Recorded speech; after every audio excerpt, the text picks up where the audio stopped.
सबसे पहले तो ये हमारा एक कांच का टुकड़ा है जिसका नाम हम लोग कुछ भी दे सकते हैं, लाइक PQRS।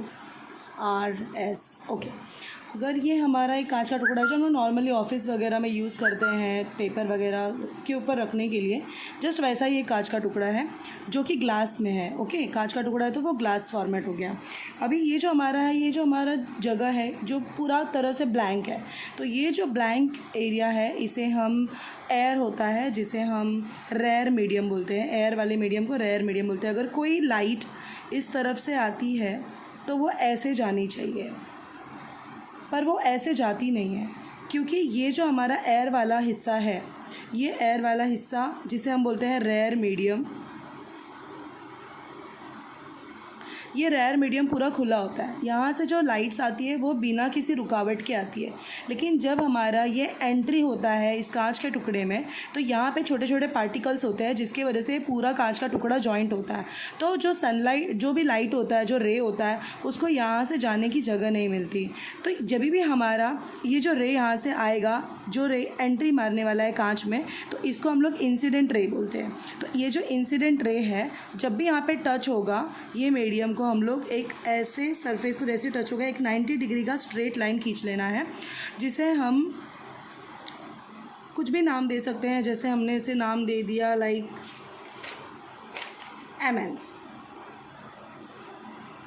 और जब भी हम लोग ये जो हमारा लाइन स्ट्रेट जाने वाला है, ये स्ट्रेट नहीं जाएगा क्योंकि ये थोड़ा सा, ये जो रे है हमारा, जिस रे को हम लोग बोलते हैं नॉर्मल, इसको हम लोग बोलते हैं नॉर्मल।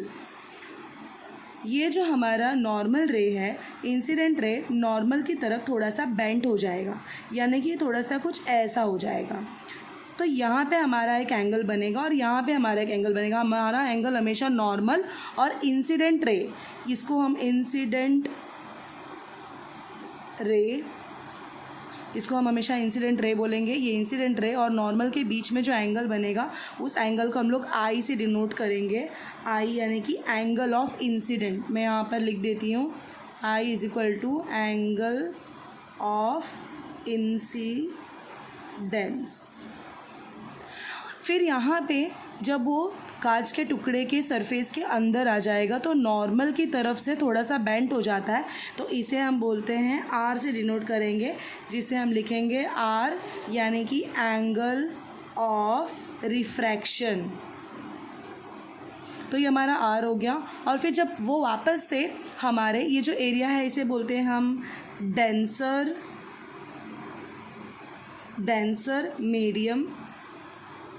ये जो हमारा डेंसर मीडियम है, फिर से ये डेंसर मीडियम से चेंज होकर के हमारा एयर मीडियम में आने वाला है, यानी कि रेयर मीडियम में आने वाला है। तो हम इस यहाँ पे जैसे ही सरफेस को टच होगा, फिर से एक 90 डिग्री का स्ट्रेट लाइन खींच लेंगे और यहाँ से फिर से जो हमारा रे बनेगा वो क्या हो जाएगा, ये नॉर्मल रे। ये फिर से जो हमने नॉर्मल रे बनाया है, इसका भी नाम हमने नॉर्मल रखा था, ये भी हमारा नॉर्मल रे है। तो ये नॉर्मल रे की तरफ बेंट हो गया था, जो सीधा जाना चाहिए था वो हमारा रे बेंट हो गया था। अब जब वापस से वो डेंसर मीडियम से वापस से रेयर मीडियम की तरफ एंट्री मारेगा, तो वो फिर से क्या हो जाएगा, थोड़ा उस तरफ टर्न हो जाएगा, यानी कि नॉर्मल से थोड़ा सा उस तरफ वापस से अपोजिट डायरेक्शन में चला जाएगा। और इसका नाम हम लोग लिखेंगे ई यानी कि एंगल ऑफ एमर्जेंस।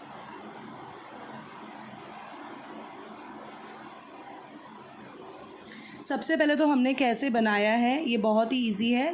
ये हमारा एक ग्लास का सरफेस है जो हमने एक नॉर्मली रखा हुआ है। यहाँ से हमारा रे आ रहा है, इस रे को हम बोलेंगे इंसिडेंस रे, और ये एयर मीडियम में है जिसे हम रेयर मीडियम बोलते हैं। और जैसे ही वो एयर कांच के टुकड़े के ऊपर टच हो जाएगा, उसके सरफेस में टच होगा, वहीं से एक नॉर्मल बना लेना है। और इंसिडेंस रे और नॉर्मल के बीच में जो भी एंगल बनेगा उसे हम incident ray of angle of incident बोलेंगे। फिर जब हम सरफेस में एंटर करेंगे, कांच के सरफेस में एंटर करेंगे, तो ये जो नॉर्मल की तरफ थोड़ा सा बेंट हो जाएगा, जिसे हम एंगल ऑफ रिफ्रैक्शन बोलेंगे। फिर बाद में जब वापस से इसको टच करेगा, एक नॉर्मल बनाएंगे और वो इस नॉर्मल से थोड़ा सा दूर चला जाएगा, जिसे हम एंगल ऑफ एमर्जेंस बोलेंगे। अब हम क्वेश्चंस की ओर बढ़ते हैं। हम सबको कुछ ना कुछ नाम दे देंगे। जैसे इसका नाम हमने MN दिया हुआ है, वैसे यहाँ पे मैं इसका नाम B और C दे रही हूँ। इसका नाम B और C हो जाएगा। देन इसका नाम, इस नॉर्मल का नाम मैं O और P रख रही हूँ। फिर इसका नाम मैं यहाँ पे तो सी हो गया है, यहाँ पे मैं डी रख रही हूँ।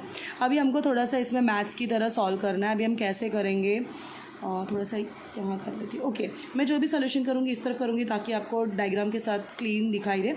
अभी जैसे हमारा ये आपको लाइन दिख रहा है, ये लाइन और ये लाइन स्ट्रेट है, मतलब ये दोनों लाइन क्या है, पैरेलल है, जैसे हम मैथ्स में पढ़ते हैं। तो लाइन MN और लाइन OP पैरेलल है, तो हम लिखेंगे MN is parallel to OP। और यहाँ पे ये जो टेढ़ा लाइन है इसे हम बोलते हैं ट्रांसवर्सल। तो ये जो टेढ़ी लाइन है उसका नाम है BC। हम लिखेंगे एंड BC इज़ ट्रांसवर्सल। इतना डिटेल में डाइजेस्ट में नहीं है, पर आपको जो जो लाइन इजी लगता है वो ले लेना, जो जो लाइन स्किप है वो छोड़ देना। ये मैं समझाने के लिए कर रही हूँ ताकि आपको डिटेल में समझ में आ जाए। तो MN is parallel to OP and BC is transversal. जब भी हमारा Z बनता है, देखो यहाँ पे Z बन रहा है, यहाँ से देन ऐसे देन ऐसे, जब भी ऐसे Z बनता है पैरेलल लाइन और एक ट्रांसवर्सल लाइन, तो Z में अल्टरनेट एंगल बोलता है। ये एक एंगल है और ये एक एंगल है, इतना याद रखना। ये हमारा I है, ये R है, देन ये I डैश हो जाता है, फिर से इंसिडेंस रे बन जाता है, और फिर बाद में जब हम इसे वापस से बाहर का रेयर एरिया में कन्वर्ट होता है तो ये E बन जाता है। तो ये I है, R है, ये I डैश है और ये E है। तो अभी हम इसमें क्या करेंगे, हमारा कौन कौन सा एंगल सेम हो गया, R, और R के साथ कौन सा हो गया, I। तो हमारा R is equal to I, हम इसे इक्वेशन नंबर 1 डालेंगे। रीज़न क्या है, ये दोनों अल्टरनेट एंगल है, जब भी ऐसा Z बनेगा तो हमेशा अल्टरनेट एंगल बनता है। R is equal to I, इसको हमने इक्वेशन नंबर 1 दे दिया। नाउ अब हम क्या करेंगे, ये हमारा एयर है, ऊपर का हिस्सा हमारा एयर है और ये हमारा क्या है, ग्लास है।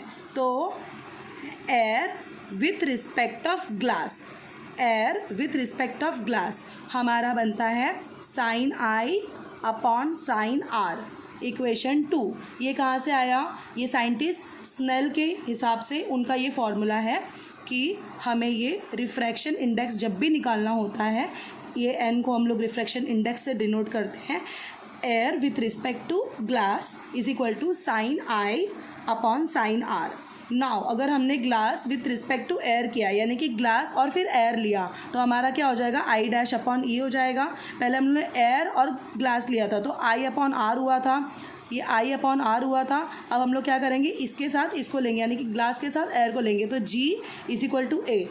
तो क्या G glass with respect to A जब लेंगे तो हमारा ये आ जाएगा, ये क्या है, I डैश अपॉन E। तो साइन हमेशा लेना है, I dash upon sine E हो गया।